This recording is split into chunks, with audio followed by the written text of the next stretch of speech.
Bem-vindos mais uma vez ao canal do professor Anatólio Arce. Vamos dar continuidade à nossa série de resolução de questões de história por assunto, de vestibulares por assunto. Hoje nós vamos focar no assunto as reformas, ou sendo mais específico, as reformas religiosas do século XVI.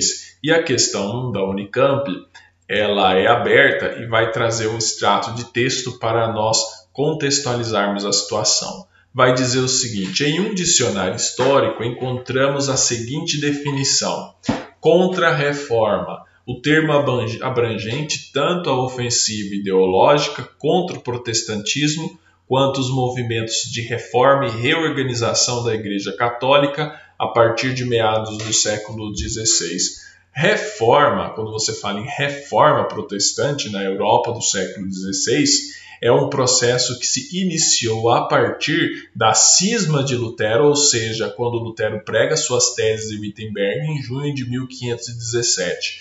A partir daí, a Europa entra em graves conflitos religiosos. E a Contra-Reforma é uma reação da Igreja Católica ao protestantismo. Então, o que ele está pedindo? Dê as principais características da Contra-Reforma e analise duas delas. A Contra-Reforma, ela agiu no sentido de barrar o avanço do protestantismo na Europa. Ela foi feita por meio de várias várias medidas que a Igreja tomou. Uma delas foi o Concílio de Trento de 1545, a criação da Companhia de Jesus e, sobretudo, qual é o pulo do gato? A reafirmação dos dogmas católicos. Então, qual é o grande erro ao analisar a reforma? Achando que a Igreja mudou. A Igreja não mudou, a Igreja endureceu. Por meio da criação da Companhia de Jesus, obviamente, da reafirmação dos dogmas católicos e também da criação de Tribunal do Santo Ofício, ou melhor, ela não criou esse Tribunal do Santo Ofício, ela reativou o Tribunal do Santo Ofício e criou uma lista de index de livros proibidos. Então, você tem ali uma reação da Igreja, forte da Igreja, no sentido de se reafirmar como um poder na Europa, ou seja, a Igreja ela não aliviou para os protestantes. É óbvio que houve intensas guerras religiosas nesse período histórico.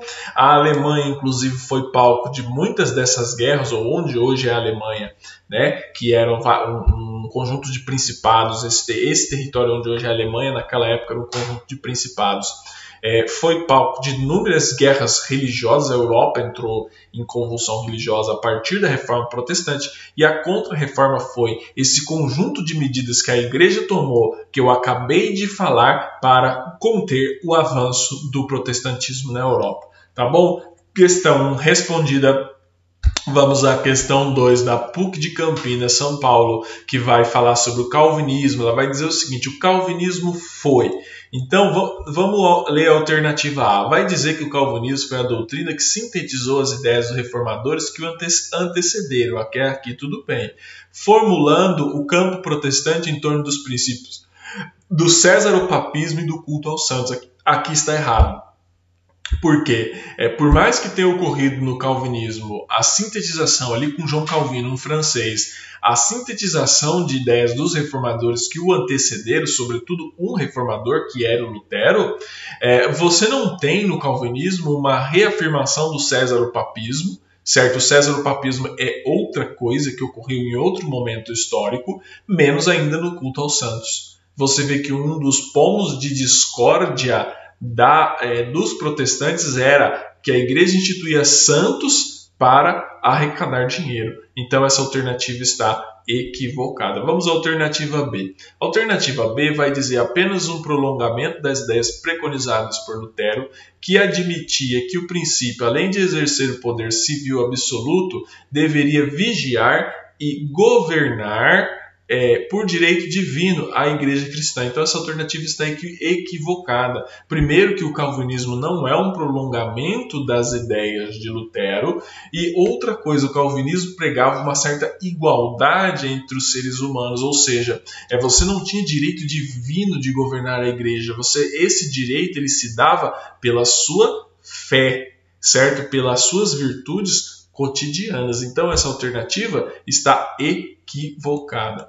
A questão não confunda isso daqui com a questão da predestinação. A predestinação é outra coisa. Ela está atrelada à predestinação não a exercer o poder civil absoluto, mas predestinado a enriquecer, certo? Por sua virtude própria. Então tomem cuidado com essas sutilezas. Alternativa B está equivocada. Alternativa C. Um movimento originário na Suíça como resultado de convulsões sociais locais que revelaram uma manifestação de rebeldia contra as taxas cobradas pela Igreja e sobre a libertação da prática do divórcio. Alternativa equivocada. João Calvino era francês e o movimento calvinista teve os Países Baixos, a atual Holanda, como um dos principais expoentes. Então essa alternativa ela está equivocada. Alternativa D. O resultado das preocupações pessoais de Ulrico Zwinglio e dos problemas relacionados ao celibato clerical também está equivocada.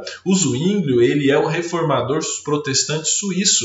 Ademais, o Zwinglio não pregou por uma igreja em si, ele pregou por alguns princípios, que muitos desses princípios que ele pregou casavam com os princípios de Lutero, sobretudo no tocante às críticas que se fazia aos abusos econômicos e ao enriquecimento da igreja, certo? Portanto, a alternativa D está equivocada. E a alternativa E vai dizer a mais extremada seita protestante em relação ao catolicismo e a mais próxima das questões levantadas, em termos éticos, pelo rápido desenvolvimento do capital comercial e financeira. Alternativa correta. Sugiro mais uma vez, quem ainda não fez e tiver interesse e oportunidade, ler o livro do sociólogo alemão Max Weber, Ética Protestante e o Espírito do Capitalismo. Vai demonstrar como a ética calvinista, ou seja, o jeito de ser calvinista, casou muito bem com o desenvolvimento do capitalismo comercial e financeiro e da formação de uma burguesia tão importante para a formação dos Estados Unidos, tão importante foi antes da formação dos Estados Unidos para o desenvolvimento econômico holandês, certo? Portanto, na questão 2, a alternativa correta é a letra E. Vamos agora à questão 3, é da Cesgran Rio e vai trazer o seguinte enunciado. Essa questão ela vai pedir para você analisar os excetos aqui, e aí as afirmativas, melhor dizendo, e aí você vai ter que apontar quais delas estão corretas. Então, para isso, nós temos que analisar, primeiro ler o enunciado, obviamente, e depois analisar cada uma das alternativas. No enunciado, vai dizer assim: a Europa Ocidental, nos séculos XV e XVI, sofreu diversas transformações políticas, econômicas e sociais. Sobre essas transformações, podemos afirmar que afirmativa 1. O humanismo e o renascimento foram movimentos intelectuais e artísticos que privilegiaram a observação da natureza. Essa alternativa está correta. E deixa eu passar o pulo do gato para vocês. Eu sei que o humanismo e o renascimento, ou o renascimento em si, e eu falei em outros vídeos muitas vezes, diz que era um movimento antropocêntrico, que tinha o homem como centro. Entretanto, havia outro viés e outro detalhe no Renascimento, que é pouco falado, que era a observação da natureza. Era aí que o Renascimento ele se atrelava, ou se engajava na questão de Deus, certo? Colocava que Deus estava sendo representado na natureza. A natureza era importantíssima para entender o movimento intelectual e artístico denominado de humanismo e de renascimento. Portanto, a afirmação 1 está correta. A afirmação 2 vai dizer o seguinte: a reforma luterana identifica-se com os segmentos camponeses alemães, difundiu-se em virtude da centralização do Estado alemão. Tomem cuidado com essa alternativa, porque a reforma luterana tinha sim uma identificação com segmentos camponeses alemães, entretanto, não havia Estado alemão centralizado nesse momento histórico. O luteranismo se difundiu graças à descentralização que havia na Alemanha naquele momento histórico.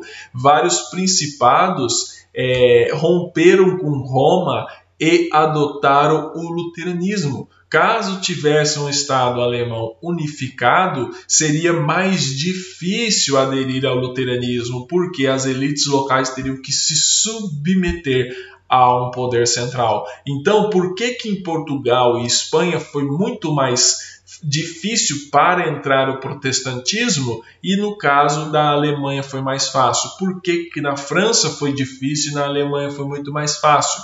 Por quê? Porque nesse momento histórico, Portugal, Espanha e França possuíam estados nacionais altamente centralizados e unificados. Não era o caso da Alemanha, certo? Portanto, não difundiu em virtude da centralização do Estado alemão. Essa alternativa está incorreta. Vamos agora à alternativa 3. A afirmação 3 vai dizer o seguinte: a reforma calvinista aproxima-se da moral burguesa, pois encorajava o trabalho e o lucro. Correto. Até agora a 1 e a 3 estão corretas. A reforma calvinista, a moral calvinista é a moral burguesa. Peço mais uma vez, leiam o livro do Max Weber, A Ética Protestante e o Espírito do Capitalismo. Naquele livro fica muito claro como que os princípios calvinistas casaram de maneira perfeita com a moral burguesa e viabilizado, portanto, o desenvolvimento do capitalismo. Alternativa 3 correta. A afirmação 4. A reação da Igreja Católica, denominada de Contra-Reforma, através do Concílio de Trento, tentou barrar o avanço protestante, alterando os dogmas da fé católica. Está incorreto, tome cuidado, vou mostrar o pulo do gato. Até aqui está correto. O Concílio de Trento, a Contra-Reforma, através do Concílio de Trento, tentou barrar, sim, o avanço protestante, porém não foi alterando os dogmas da fé católica, foi reafirmando esses dogmas. A igreja buscou reafirmar esses dogmas e não alterá-los. Portanto, a afirmação 4 está incorreta. Até agora, a afirmação 1 e 3 que estão corretas. Portanto, na questão 3, a alternativa correta é a letra B. Apenas a 1 e a 3 estão corretas. Vamos avançando, vamos agora para a questão 4 da Universidade Federal de Pernambuco. Ela é para nós julgarmos verdadeiro ou falso. Vamos lá. Com relação à reforma protestante, pode-se afirmar, primeiro, alternativa 1. Vamos lá, vamos ver se ela é verdadeira ou ela é falsa. A doutrina calvinista, exaltando o trabalho e desprezando o lazer e o luxo, foi a grande alavanca na direção do capitalismo. Verdadeiro.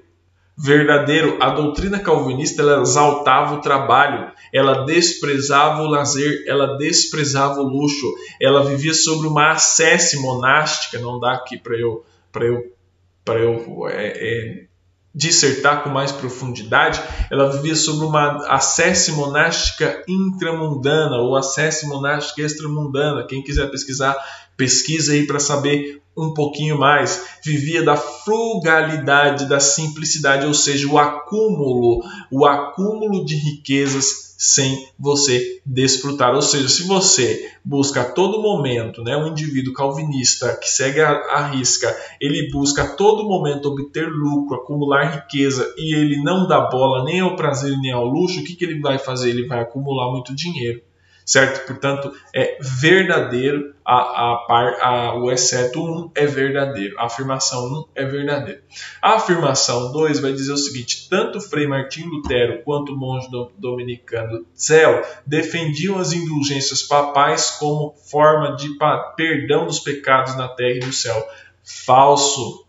A afirmação 2 é falsa, porque o Frei Martim Lutero, justamente por conta das cartas de indulgência, que ele se revoltou com a igreja. Um dos motivos da revolta de Martim Lutero para com a igreja era por conta das vendas de indulgência. Portanto, a afirmação 2 é falsa.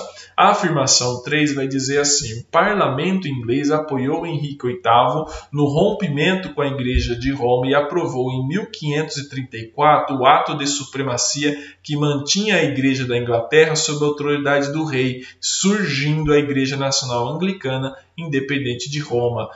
a afirmação 3 é verdadeira. O parlamento inglês ele apoiou sim Henrique VIII nesse rompimento com a igreja. Não está aqui, mas eu vou dizer para vocês que um dos motivos era que membros do parlamento inglês, que eram nobres, estavam de olho nas terras da igreja, que a igreja tinha na Inglaterra. Então, com a cisma, eles se viram possibilitados de se aduenhar ou de se apropriar de terras da igreja. Então, isso aí aconteceu em 1534. A reforma anglicana, a reforma protestante inglesa, que fundou a Igreja Nacional Anglicana sob o domínio do rei, ela não tinha apenas o objetivo do matrimônio de Henrique VIII. Era óbvio que um dos pomos de discórdia entre Henrique VIII e a Igreja Católica Apostólica Romana, ela se deu por conta da anulação do casamento dele, certo, com a Catarina de Aragão,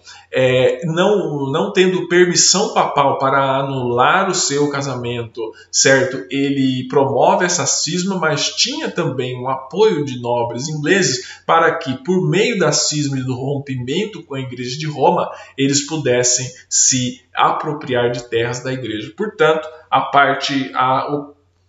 afirmação 3 é verdadeira a afirmação 3. Vamos à afirmação 4. Com o objetivo de evitar a expansão da reforma, a Igreja Católica reagiu com o movimento da Contra-Reforma. Correto, como eu acabei de falar, a Igreja Católica reagiu com o movimento da Contra-Reforma. Contra-Reforma é uma série de medidas que a Igreja Católica tomou para barrar o avanço protestante na Europa. Então a afirmação 4 ela é verdadeira. E a afirmação 5 vai dizer o seguinte: o movimento reformista na Alemanha funcionou como um fator de unidade nacional, provocando a unidade dos Estados do Sul contra os Estados do Norte. Correto. A Alemanha se viu dividida entre estados, principados ou estados alemães, católicos e protestantes. Tanto é que grande parte das guerras religiosas desse momento histórico tiveram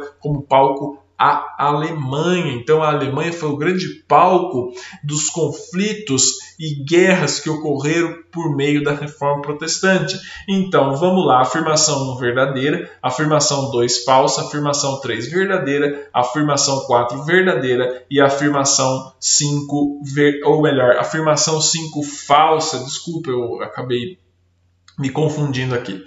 A afirmação 5, o movimento reformista da Alemanha funcionou como um fator de unidade nacional. Está incorreto. Ele serviu como um fator de divisão nacional. Tanto e agora sim o raciocínio está fazendo sentido, foi um fator ela não funcionou como um fator de unidade nacional. Portanto, a afirmação 5 é falsa. Ela serviu como um fator de discórdia que impediu durante muito tempo a unificação dos estados alemães. Então, a reforma religiosa, o movimento reformista, ele dificultou a unidade nacional na Alemanha e atrasou por alguns séculos, até o século XIX, a unificação da Alemanha em Estado Nacional por conta das disputas religiosas internas havidas ali. Portanto, na questão 4, a afirmação 5 é falsa. Vamos lá, recapitulando. Afirmação 1 verdadeira, 2 falsa, 3 verdadeira, 4 verdadeira e 5 falsa. Certo? Portanto, essa que é a resposta, está respondida à questão 4.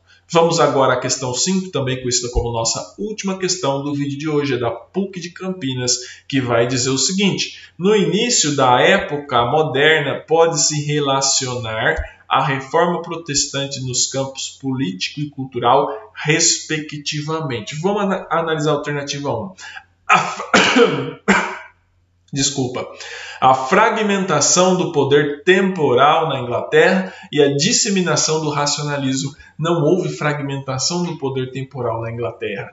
Ou seja, houve reforma protestante na Inglaterra, a criação da Igreja Nacional Anglicana Inglesa, porém não houve fragmentação do poder temporal. Então essa alternativa está equivocada. Alternativa B, ao enfraquecimento do poder central no Sacro Império e a divulgação da língua alemã, a partir da tradução da Bíblia, correto. Outro dos motivos em que Lutero discordava era de rezar a Bíblia, a missa, em latim. Ele achava que a Bíblia deveria ser traduzida para as línguas locais, as línguas vulgares, para que o povo pudesse ter acesso à palavra de Deus, para que o povo pudesse ler a palavra de Deus, que estava em latim nesse momento histórico, que era um idioma restrito a meia dúzia de letrados. Você tinha inclusive até monges que não sabiam ler, que só ouviam dizer sobre a palavra de Deus. Então, Lutero dizia que para a palavra de Deus tocar no coração das pessoas devia estar na língua nacional dela. Portanto, a questão B está correta. A C vai dizer ao surgimento do poder de origem divina na França e do progresso científico. Esse poder de origem divina na França já existia no período da Reforma Protestante. Portanto, a questão C está equivocada. A D vai dizer ao desaparecimento do poder absolutista e a valorização do individualismo na Espanha. A Reforma Protestante ela não desapareceu o poder absolutista na Espanha. Pelo contrário, na Espanha, a Reforma Protestante fortaleceu o absolutismo. Lembrando que Roma patrocinou muitas vezes e apoiou os reis espanhóis católicos, sobretudo, estou falando ali da dinastia Habsburgo, Fernando de Aragão e Isabel de Castela, para que eles pudessem o quê? Reafirmar o dogma católico na Península Ibérica, nos territórios espanhóis. Lembrando que a Espanha nesse momento já estava descobrindo várias colônias. Então, a igreja agiu para o quê? Fortalecer o poder do rei espanhol, portanto, fortaleceu o poder absolutista e não desapareceu. E aí vai dizer a expansão do poder feudal e o desenvolvimento da estética barroca na pintura e na escultura na Itália, completamente errado. Um processo não tem nada a ver com o outro. Portanto, na questão 5, a alternativa correta é a letra B, o enfraquecimento do poder central ao enfraquecimento do poder central no Sacro Império e a divulgação da língua alemã a partir da tradução da Bíblia. Curta, compartilhe, se inscreva no nosso canal. Muito obrigado pela atenção de todos vocês. Obrigado também pelos inscritos dos últimos dias. Seguimos aqui com os nossos estudos.